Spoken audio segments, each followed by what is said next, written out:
shooting in Connecticut, and today, President Obama used this solemn day to try and reignite his efforts to limit your Second Amendment rights. I'm Eric Bowling, in tonight for Sean. In a moment, I'll be joined by Kentucky Senator Rand Paul, but first, here's the backstory. Earlier today, President Obama gave prepared remarks on gun safety, and he tried to explain that the Senate's gun control proposals are consistent with the Second Amendment. Watch. Earlier this month, the Senate advanced some of the most important reforms designed to reduce gun violence. All of them are consistent with the Second Amendment. None of them will infringe on the rights of responsible gun owners. What they will do is keep guns out of the hands of dangerous people who put others at risk. And this is our best chance in more than a decade to take common sense steps that will save lives. Wow. This is our best chance. Unfortunately for the Obama administration, not all law-abiding gun owners agree. But he didn't stop there. President Obama even went so far as to say that his proposals are not controversial. Watch. None of these ideas should be controversial.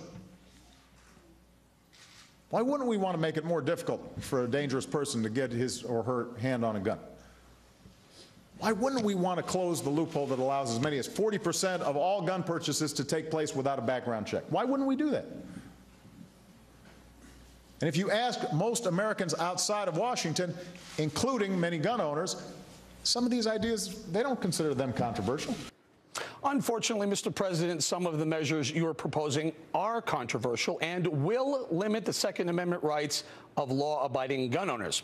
Joining me now to explain is none other than Kentucky Senator Rand Paul. Welcome to the program, Senator. Glad to be with you, Eric. All right, Senator, first, please, your reaction to President Obama's claims earlier today. Well, you know, I'm still really saddened and disappointed by the whole thing. You know, the shooting was just a horrible tragedy. I have 3 kids, and my heart goes out to those families. I don't know how they can be made whole again. I don't know how you can ever forget your kids being killed at school. That being said, I think it's a mistake for either side to politicize this, you know. The president uses them as a backdrop and drama for getting some kind of political will. But my question to the president is, call me if any of your reforms would have saved those kids at Sandy Hook. If anything he's proposing would have changed the outcome, I'll listen to him. I haven't heard one proposal from him or Harry Reid that would have saved one life. And I'm all for saving lives, and I think it's a real and horrible tragedy. But I think it's a mistake to play on these victims and the emotions of their tragedy when nothing he's proposing would change one iota of what happened. Senator, you bring up Senator Harry Reid, Senate Majority Leader Reid. He's going to bring a bill to the Senate floor, I guess, within days, in the next couple of weeks or so.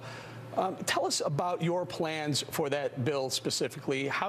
Will you filibuster? Let me ask you point blank. Will you filibuster that?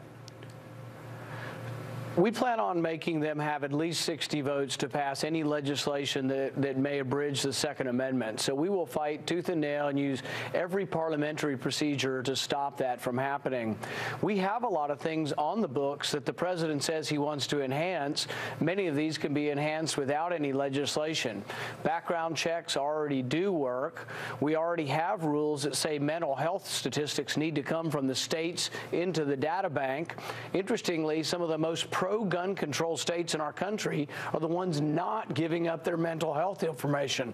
So I think there's a lot of room where things could be improved, but unfortunately, still none of this would have changed the outcome. In fact, the only thing that would have changed the outcome, potentially changed the outcome, is something that so many people don't want to hear, and that's self-defense. That if someone there had a concealed carry, if someone had been armed, they might have had a fighting chance. They might not have saved everybody, but they might have been able to save some of those. Well, Senator, you sent a letter to Senate Majority Leader Harry Reid. If I could just pull up a line from that letter, you say, we will oppose the motion to proceed to any legislation that will serve as a vehicle for any additional gun restrictions. Sir, I just want to get this straight. Will you or will you not use the Senate floor and filibuster this bill before it goes to a vote? We will filibuster the bill. We won't let them bring it forward because our fear is that once it comes forward, they'll come forward with something that sounds benign in the beginning, but we already have the Feinstein Amendment that talks about banning certain types of guns. That is inconsistent with the Second Amendment. And what people need to remember is that most crimes are committed, nearly 90% of crimes are committed with guns that are bought illegally. Criminals do crime. They don't pay attention to our laws. We have laws against murder, and we should have laws against murder, but that doesn't seem to be deterring these people. The penalty for murder can be death. It can be life in prison. We have significant penalties for murder, and that's not deterring these crimes. So somehow an extra permit or a fine for buying a gun improperly is going to stop someone who's a mass murderer. What happens so often is politicians just want to act quickly. They want to do something, and the president's into showmanship. He wants to show people that he cares, but in the end, he's not really going to do anything that would have made the outcome different. Yes, sir. Okay, so we'll see a filibuster if that comes to the floor. Mayor Bloomberg is spending $12 million of his personal fortune to stake out a position on guns. Sir, could you give us your reaction to the big city mayor? Specifically, is he a hypocrite? After all, he has quite a bit of security contingent that are loaded with guns. I think I don't begrudge any famous person like Mayor Bloomberg or the president's family from having protection. I think they all should. There's enough crazy people out there that would attack people on the right or the left. But I think when you are being protected by people who have weapons, who are responsible people, I can't see why you would be opposed to that for other people.